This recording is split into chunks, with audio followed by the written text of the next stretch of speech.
मंचस्थ मान्यवर एवं यहाँ उपस्थित गणमान्य नागरिकों का मेरे शाला प्रांगण में सहृदय स्वागत करती हूँ। आज मैं अभिव्यक्ति स्वतंत्रता की लक्ष्मण रेखा इस विषय पर अपने विचार रखने आई हूँ। अभिव्यक्ति यानी विचारों का प्रकाशन। ये विचार तो सीमित हैं, ये विचार मन की लीला है, किंतु इन विचारों पर मर्यादा का होना भी आवश्यक है।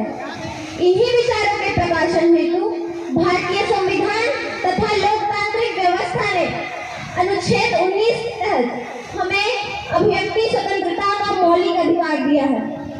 Global state of democracy index के अनुसार विश्व के केवल 165 देशों ने ही अपने नागरिकों को अभिव्यक्ति की स्वतंत्रता दी है। हाँ, अगर भारतीय परिप्रेक्ष्य से बोले तो ये केवल अधिकार नहीं, अपितु भारतीय सभ्यता और संस्कृति की महत्वपूर्ण विशेषता भी है। किंतु आज के इस युग में हमें ये समझना आवश्यक हो गया है कि अभिव्यक्ति की आजादी यानी सत्य से विद्रोह नहीं। स्वतंत्र पूर्व भारत में जहां हमारे पत्रकारों ने अपनी कलम की तलवारों से हमारे नागरिकों को जागरूक किया, आज के समय में हमारे वही पत्रकार किसी न किसी एक विचारधारा की कठपुतली बन चुके हैं।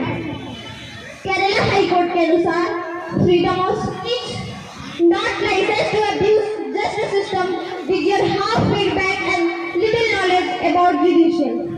अगर एनसीआरबी की माने तो अभिव्यक्ति के नाम पर देश में हिंसा का प्रचार 500% से बढ़ गया है। मित्रों, हमें रचनात्मक आलोचना और अपमान के बीच का अंतर समझना होगा। We need to understand that freedom of speech comes with responsibilities. हाँ, आज हमारे पास अभिव्यक्ति तो है, पर उसकी लक्ष्मण रेखा कहाँ है?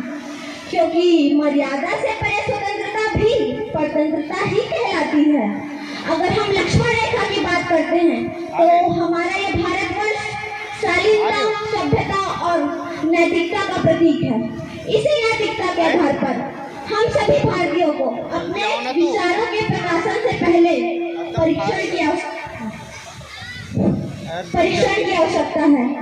आज समाज की वो धूर्त विचारधारा जो अभिव्यक्ति की लहराती पताका को धर्म कथा बताकर इसके आड़ में दुष्प्रचार कर रही है, इससे न केवल भारत को अपितु पूरे विश्व को बचाने के लिए हमें स्वयं लक्ष्मण रेखा बनना होगा। हम इस देश के युग ये ब्रह्मांड जो सोच सकता है वो हम कर सकते हैं। इसी विश्वास के साथ, इसी स्वनिर्धार के साथ हमें स्वयं लक्ष्मण रेखा बनना होगा। हमें अभिव्यक्ति आजादी तो मिल गई है, आजादी का संघर्ष नहीं मालूम, तो आजादी मिलना तो भी थोड़ा